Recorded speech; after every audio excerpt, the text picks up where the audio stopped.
مجھے ایک دوست کال کر رہا تھا اور کہہ رہا تھا کہ مفتی صاحب، اس جاڑے کے موسم میں، سردی کے موسم میں لوگ جب مسجدوں میں آتے ہیں تو ان کے کپڑوں سے اکثر بدبو آتی رہتی ہے۔ وہ جو ساکس وغیرہ جراب پہنے رہتے ہیں ان میں بدبو آتی ہے، خاص کر جاڑیوں کے موسم میں۔ تو جو صاف ستھرے مومن نماز کے لیے آتے ہیں ان کو بہت زیادہ تکلیف ہوتی ہے۔ اس میں کچھ ایڈ کرنا چاہوں گا۔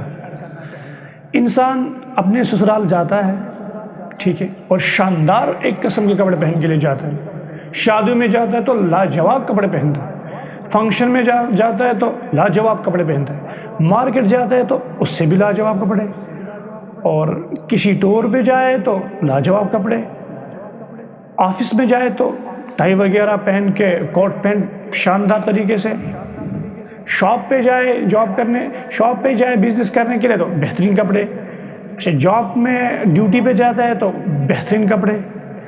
مگر جب آپ لوگ کائنات کے مالک کے سامنے، جس نے ہمیں پیدا کیا، جو ہمیں کھلاتا ہے پلاتا ہے، تمہیں احساس بھی نہیں ہے میں کیا کہہ رہا ہوں، جو ہمیں کھلاتا ہے پلاتا ہے، ہماری ہر ضرورت کو، ہمارے گناہوں کے باوجود بھی ہم جتنے گناہ کر رہے ہیں، جتنے ہم گناہ کریں اس گناہوں کے باوجود بھی اللہ تعالیٰ ہمیں کھلا رہا ہے، مطلب یہ بہت بڑا احسان ہے۔ یہ احسان ہم چکا نہیں سکتے ہیں کہ ہم اتنے گناہ کرتے ہیں، ہمیں زمین پر رہنے کا کوئی حق ہی نہیں ہے، اس کے باوجود بھی پروردگار کھلا رہا ہے، پلا رہا ہے، اور ہماری ہر ضرورت، ہر خواہش پورے کر رہا ہے۔ تو جب ہم اس کے سامنے جا رہے ہیں تو گندے موزے، گندے کپڑے، 15 دنوں سے نہیں نہائے ہوئے، تو یہ اللہ تعالیٰ کے ساتھ زیادتی ہے، بہت برا ہے، بہت بری عمل ہے۔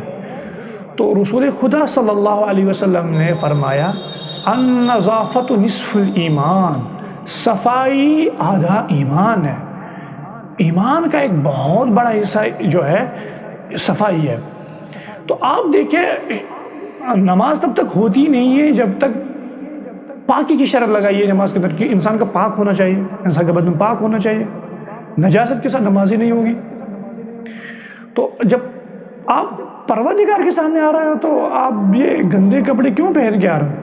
بھائی آپ ایسے آ جاؤ جیسے لگ رہا ہے کہ ہاں، اگر شادی میں تھوڑا اگر پرانے کپڑے بھی لے جائے تو کوئی مسئلہ نہیں، ٹھیک چلے گا۔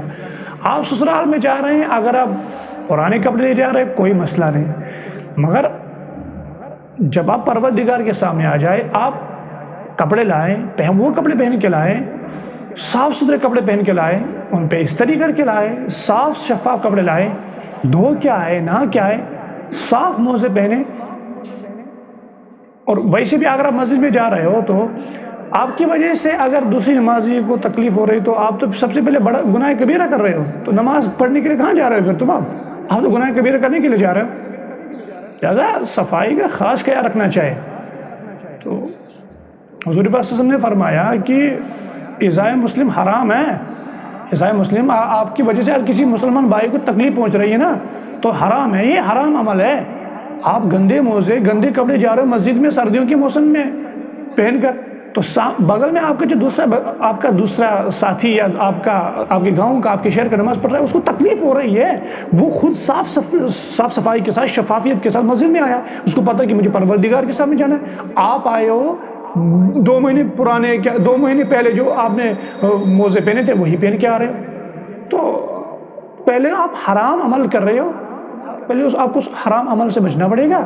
تو نماز اب کیا پڑھ رہے ہو؟ آپ تو نماز تو آپ کی نماز ضائع ہو رہی ہے، کیونکہ سب سے پہلے آپ اپنے مسلمان بھائی کو، آپ کے بغل میں پھر ایک ہی نہیں ہوگا، آپ کی وجہ سے پھر پوری مسجد کو تکلیف ہوتی ہے۔ لہٰذا ایسے عمل سے انسان کو بچنا چاہیے، یہ ایک بہت ہی برا عمل ہے۔ اللہ ہم سب کو حفاظت فرمائے اور سمجھنے کی توفیق عطا فرمائے۔